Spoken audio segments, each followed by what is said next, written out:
So నటి శ్రీదేవి చనిపోయి చాలా రోజులు అవుతుంది. అయితే రీసెంట్గా ఆమె కేసులో ఒక కొత్త ట్విస్ట్ వచ్చిందని చెప్పేసి అంటున్నారు.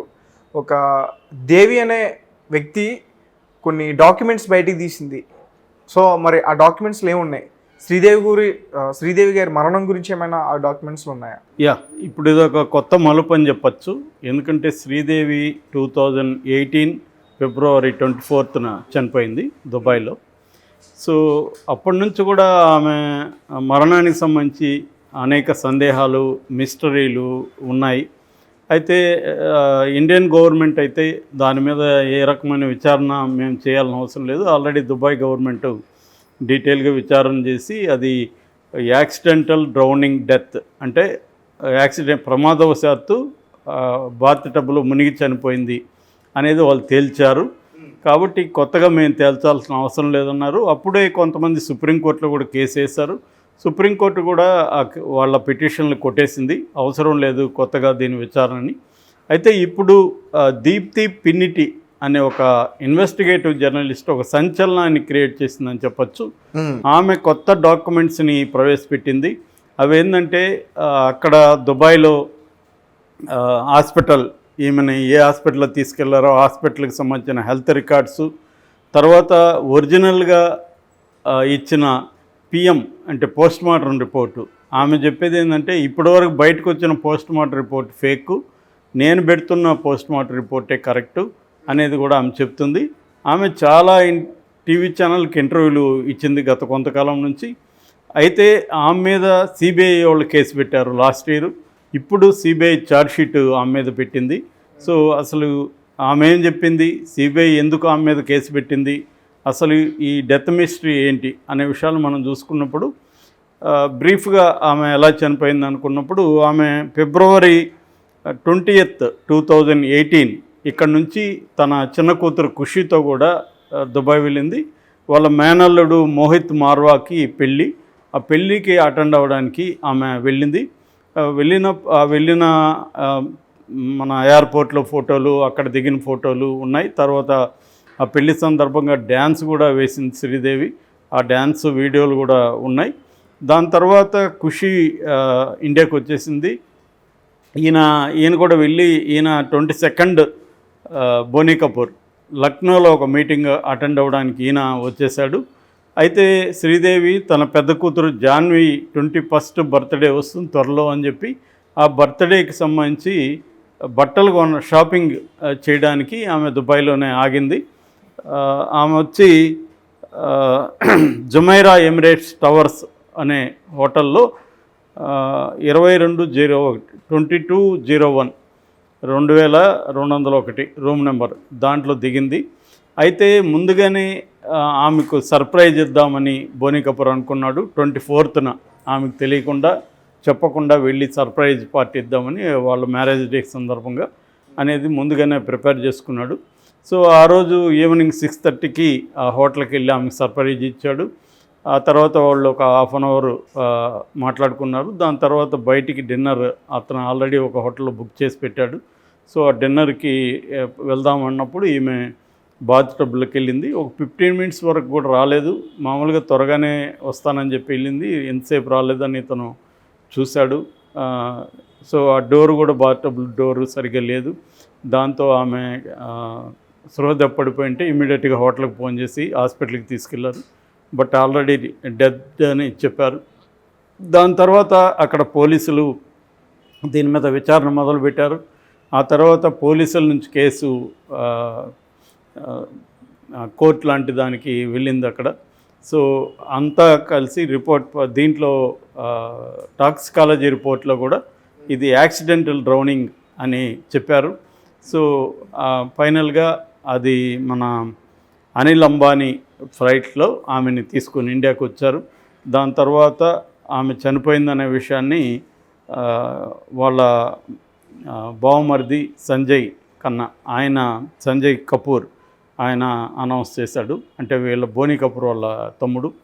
సో ఫస్ట్లో ఏమో ఇది హార్ట్ అటాక్గా చనిపోయిందని చెప్పారు. తర్వాత ఏమో బాత్ టబ్ అని చెప్పారు. అసలు ఎవరు నమ్మలేదు శ్రీదేవి చనిపోయిందంటే. ఇదంతా కూడా ఏదన్నా ఇంటర్నెట్ హోక్స్ ఏమో అనుకున్నారు. సాల్ట్ గురించి కూడా మాట్లాడారు.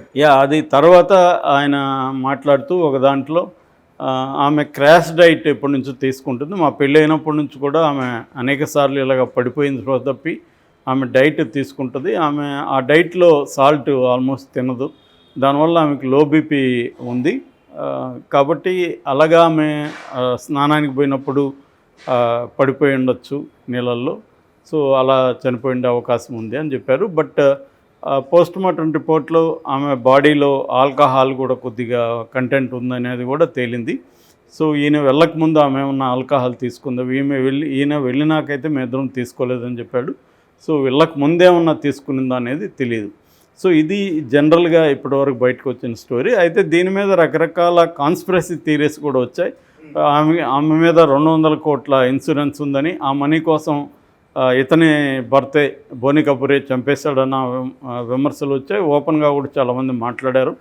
ఇలాగ రకరకాల థియరీలు వచ్చాయి. ఇప్పుడు దీప్తి పిన్నిటి, ఈమె ఇన్వెస్టిగేటివ్ జర్నలిస్ట్, ఈమె థియరీ ఏంటంటే ఇది బోని కపూర్ చంపలేదు, ఆమె యాక్సిడెంట్లుగా కూడా చనిపోలేదు, దీని వెనక ఇంకా పెద్ద కుట్ర ఉంది, దీని వెనక ఇండియన్ గవర్నమెంట్ ఉంది, దుబాయ్ గవర్నమెంట్ ఉంది, ఈ 2 గవర్నమెంట్లు కూడా కుమ్మక్క అయిపోయినాయి, అందుకే విషయాలు బయటికి రాలేదు. మామూలుగా ఒక పోస్ట్ మార్టం రిపోర్ట్లో డ్రౌనింగ్ అని అంటారు కానీ యాక్సిడెంటల్ డ్రౌనింగ్ అనరు. ఎందుకంటే కాజ్ ఆఫ్ డెత్ ఏమంటారు, డ్రౌనింగ్ వల్ల చనిపోయింది అంటారు. యాక్సిడెంటల్లా కాదా అనేది వాళ్ళు ఎట్లా చెప్తారు?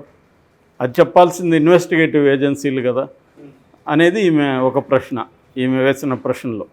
సో ఈమె థియరీ ఏంటంటే మాముషి అనే ఒక పాయిజన్ ఉంది. మాముషి అనేది ఒక కట్ల పాము లాంటి ఒక జపనీస్ పాము.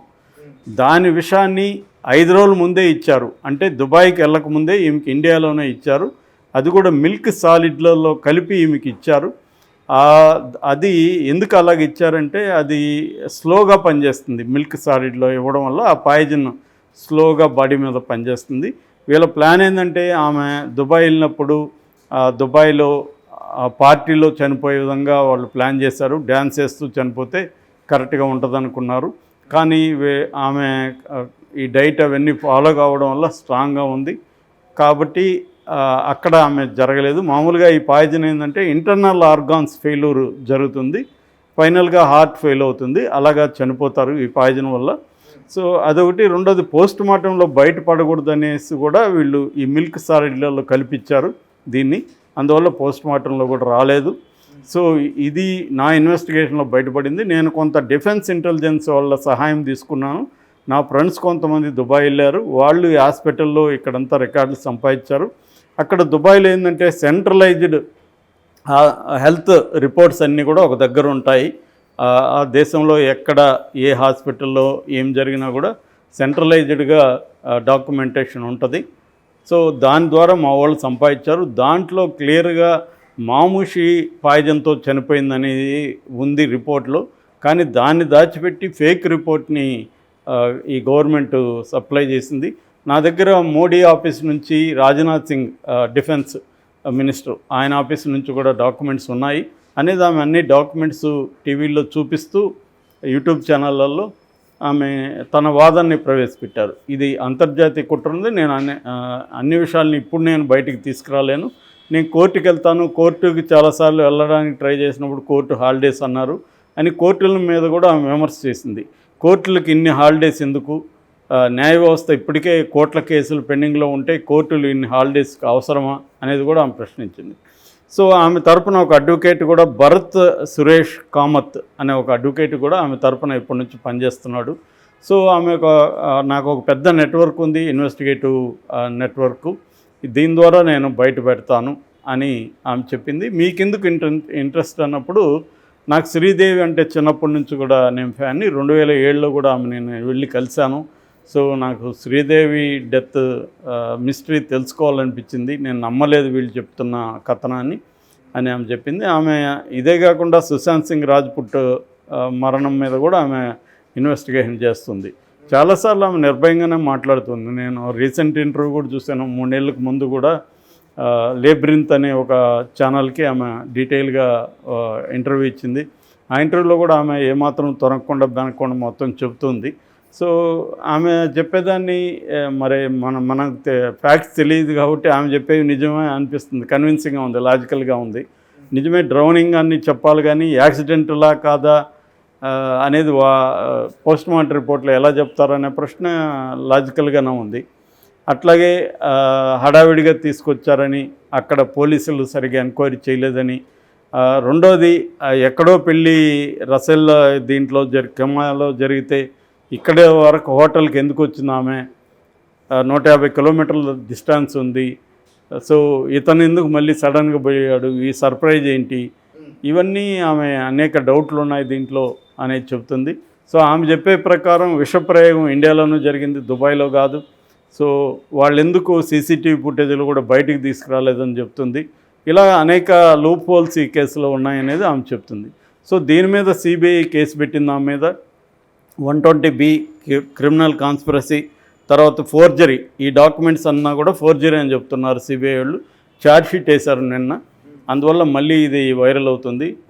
ఆమెమో నా వాంగ్మూలం తీసుకోకుండా సిబిఐ ఎలా ఛార్జ్షీట్ వేస్తారని చెప్తుంది. ఇప్పటివరకు ఆమెను అరెస్ట్ అయితే చేయట్లేదు. మరి సిబిఐ ఆమె చెప్పిన విషయాల్ని పరిశోధిస్తుందా, లేకపోతే ఈమెను వేధించి ఈమెని కోర్టులో పెట్టి ఈమెను ఏమైనా అరెస్ట్ చేస్తుందా అనేది మనం చూడాలి. ఆమె అయితే నేను గట్టిగా ఫైట్ చేస్తానని చెప్తా ఉంది. సో ఇప్పటివరకు ఇది మిస్టరీ.